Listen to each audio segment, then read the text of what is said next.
God is great friends. இது பார்த்தீங்கன்னா Tata just.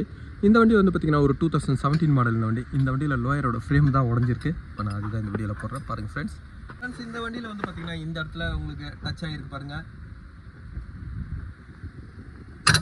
அதே மாதிரி வந்து பார்த்தீங்கன்னா வீல் இந்த இடத்துல உங்களுக்கு சப்போர்ட் ஆகும்போது ஏதாவது ஒரு பில்லர்லேயே அதே மாதிரி வந்து பார்த்தீங்கன்னா ஒரு டிவைடரில் இடிக்கும்போது வந்து பார்த்தீங்கன்னா இந்த கம்ப்ளைண்ட் வரும் பாருங்க.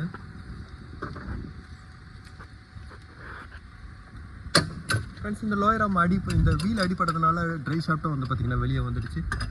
அதே மாதிரி லோயர் ஆமும் வந்து பார்த்தீங்கன்னா இதில் பெண்ட் ஆகல. லோயர் ஆம் ஸ்ட்ராங்குனால வந்து பார்த்தீங்கன்னா இந்த இடம் வீக் ஆகுதுனால இந்த இடம் வெளியே வந்துருக்கு. இந்த ஃப்ரேம் தான் நான் ரிமூவ் பண்ணுறேன்.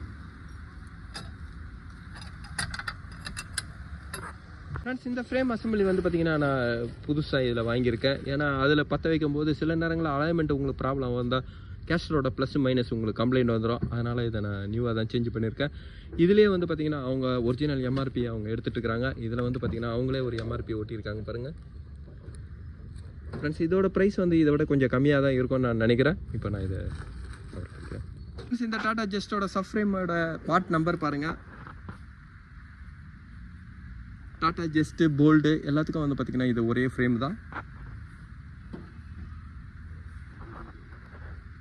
இந்த லோயர் கண்ட்ரோல் ஆகாமல் வந்து பார்த்தீங்கன்னா எந்த சைடு டேமேஜ் ஆகிடுதோ அந்த சைடு மட்டும் தான் இப்போ இதில் வாங்கி கொடுத்துருக்காங்க. அதோட பார்ட் நம்பர் ப்ரைஸ் பாருங்கள். அதேமாதிரி ஸ்டெபிலைசர் ராடு லிங்க்கும் நான் வந்து பார்த்தீங்கன்னா இதில் சேஞ்ச் பண்ணுறேன். ஃப்ரெண்ட்ஸ் இந்த டாடா ஜஸ்ட்டோட ஃப்ரேம் நான் ஃபிட் பண்ணிட்டேன்.